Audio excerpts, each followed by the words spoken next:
I have been ordered to say a few words to you. First of all, I am a little curious about why I was invited here. I find nothing in my qualifications to deserve this great honor that you have done to me. Maybe that this movie which is going to be created has something to do with the life of a public prosecutor. Therefore you thought that some lawyer should be invited here, and you have invited me for the qualification that I have completed 75 years of legal practice. But I can tell you that I am not very proud of it. I belong to another profession also, that is, I am a politician too. I plead guilty to being a politician, but I must tell you that I am not proud of that profession either. I don't know how many of you have heard the latest joke about politicians. That if one politician falls into the river and drowns, it is going to be a simple case of pollution. But if all the politicians fall into the river and drown, that is the solution.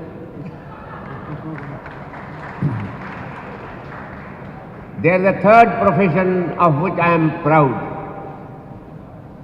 that I am a teacher of law and I train youngsters into becoming good lawyers. Now I must tell you that our legal profession today does not enjoy social acceptance and respect, but historically it is a noble profession. The first lawyer of history is described in the Bible. The first lawyer of history was born in Babylon, where the old men who ruled the country tried to seduce a very, very beautiful woman, and because the woman's virtue was superior to the vice of these old rulers, she was prosecuted in a false case.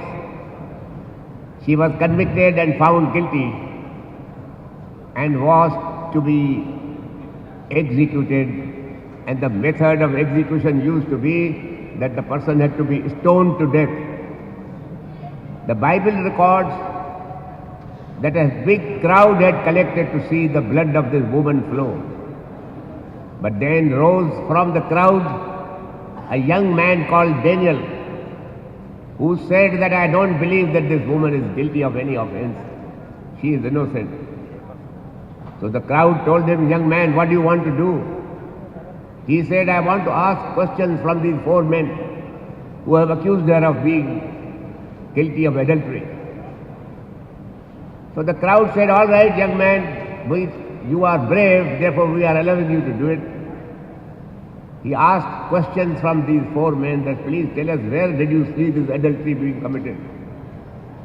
One said it was in the palace, another said it was on the bank of the sea, another said that it was in sunlight, the fourth said it was in the moonlight.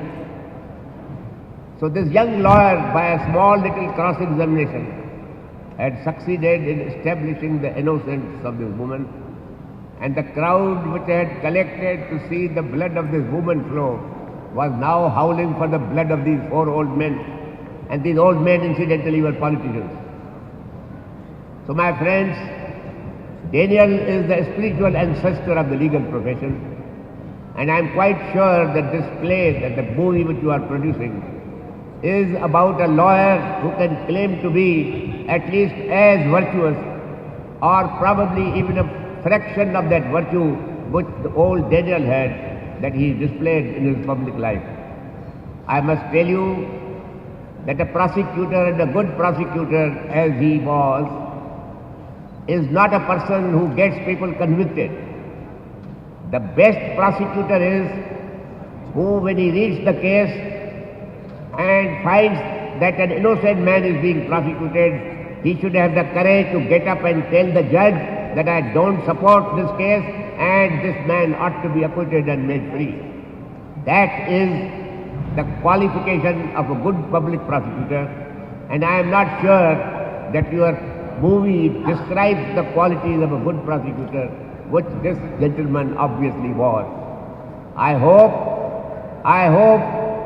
you will appreciate that when I was the chairman of the Bar Council of India, I introduced a statutory rule, Rule 16 in the Rules of Professional Conduct, which especially applies to public prosecutors.